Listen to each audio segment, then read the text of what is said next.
పండగలైనా పెళ్లిలైనా వస్త్రాలకు వేదిక ఒకటే, అదే ఎస్ఆర్ షాపింగ్ మాల్. ఫ్యామిలీ అంతటికి అన్లిమిటెడ్ ఆఫర్స్. ఆంధ్రప్రదేశ్ ప్రభుత్వం రాష్ట్ర వ్యాప్తంగా పారిశ్రామికీకరణ అలానే ఉపాధి మార్గాలను పెంచేటువంటి క్రమంలో ఇండస్ట్రియలైజేషన్ పైన ఎక్కువ ఫోకస్ పెట్టాలని నిర్ణయించింది. ఈ క్రమంలో రాష్ట్రం నుంచి వెళుతున్నటువంటి 3 జాతీయ రహదారులు, వాటికి అనుబంధంగా కేంద్ర ప్రభుత్వం ప్రకటించినటువంటి ఇండస్ట్రియల్ కారిడార్లు, ఈ పరిధిలో దాదాపు ఒక్క ఏపీలోనే 7 ఇండస్ట్రియల్ పార్కుల్ని అభివృద్ధి చేయాల్సినటువంటి పరిస్థితి ఉంది. 2014-19 మధ్య 4 ఇండస్ట్రియల్ పార్కుల్లో యాక్టివిటీ మొదలైంది. మిగతా వాటిని ప్రారంభించేటువంటి క్రమంలో చంద్రబాబు నాయుడు ప్రభుత్వం మారినటువంటి పరిస్థితి. తర్వాత వచ్చినటువంటి జగన్మోహన్ రెడ్డి ప్రభుత్వం దీనిపైన పెద్దగా ప్రాధాన్యం చూపించలేదు. అయితే కేంద్ర ప్రభుత్వం చొరవతో ఒక ప్రైవేటు ఇండస్ట్రియల్ పార్క్ మాత్రం అభివృద్ధి దిశగా వెళ్ళినటువంటి పరిస్థితి ఉంది.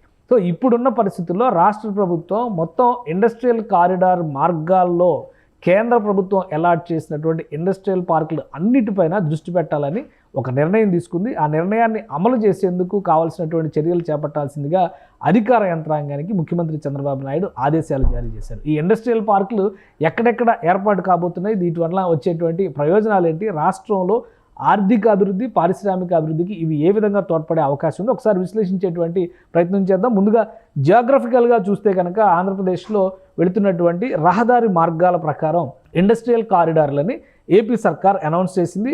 మొదటి రహదారి చెన్నై కలకత్తా మధ్యలో ఉన్నటువంటి జాతీయ రహదారి. ఈ జాతీయ రహదారిని దృష్టిలో పెట్టుకొని వైజాగ్ చెన్నై ఇండస్ట్రియల్ కారిడార్కి సంబంధించి ఒక ప్రకటన కేంద్ర ప్రభుత్వం చేసింది. దీనికి సంబంధించినటువంటి బడ్జెట్ ఎలకేషన్స్ కూడా జరిగినాయి. ఈ క్రమంలో 4 పారిశ్రామిక వాడల్ని డెవలప్ చేసేటువంటి ప్రతిపాదనని కేంద్ర ప్రభుత్వం బడ్జెట్లో ఆమోదించినటువంటి అంశాలు ఇవి. సో ఆ క్రమంలోనే వైజాగ్ చెన్నై ఇండస్ట్రియల్ కారిడార్లో కీలకమైనటువంటి భాగం విశాఖ ప్రాంతంలో డెవలప్ చేయబోయేటువంటి ఇండస్ట్రియల్ పార్క్. అలానే రెండవది చూస్తే విజయవాడ మల్లవల్లి సెజ్గా దీన్ని నామకరణం చేశారు. విజయవాడ సమీపంలో ఉన్నటువంటి ప్రదేశం. దీనికి సంబంధించి ఇక్కడ ఒక ఇండస్ట్రియల్ పార్క్ ఆల్రెడీ వైజాగ్కి సంబంధించి యాక్టివిటీ చాలా జరిగింది. దీనికి సంబంధించి కూడా ఇనిషియల్ యాక్టివిటీ గతంలోనే 2014-19 మధ్యలోనే జరిగింది. అయితే అక్కడ ఫుడ్ ప్రాసెసింగ్ యూనిట్లు డెవలప్ చేయాలనేటువంటి ఆలోచన రాష్ట్ర ప్రభుత్వం చేసింది. కానీ అవి ఆశించిన స్థాయిలో ముందుకు జరగనటువంటి పరిస్థితి 2019 తర్వాత ఏర్పడినటువంటి ప్రభుత్వం వల్ల ఎదురైనటువంటి ఇబ్బందులు. అదే క్రమంలో ఈ దిగువకి చూస్తే కనుక దొనకొండ ప్రాంతాన్ని కూడా పారిశ్రామిక ప్రాంతంగా అభివృద్ధి చేయాలని ఇదే ఇండస్ట్రియల్ కారిడార్ మార్గంలో వచ్చేటువంటి ఇండస్ట్రియల్ పార్క్గా దీన్ని డిక్లేర్ చేశారు. ఇది అసలు పనులే మొదలు కానటువంటి ప్రాజెక్టుగా చూడాల్సి ఉంటుంది.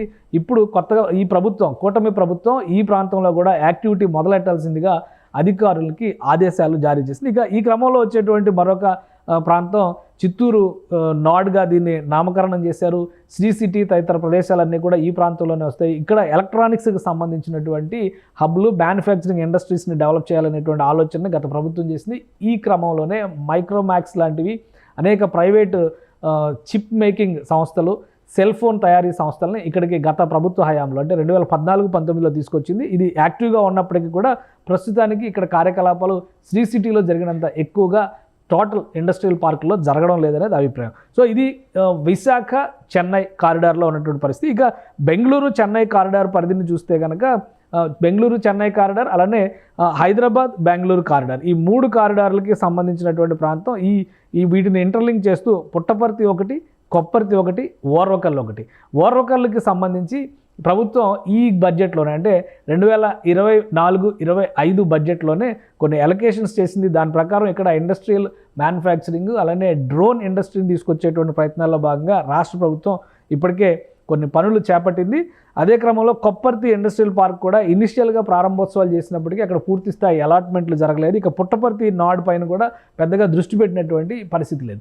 ఈ అంశాలను దృష్టిలో పెట్టుకొని అంటే హిందూపురం, పుట్టపర్తి ప్రాంతాన్ని మొత్తం కూడా హిందూపురం హబ్గా వ్యవహరిస్తారు.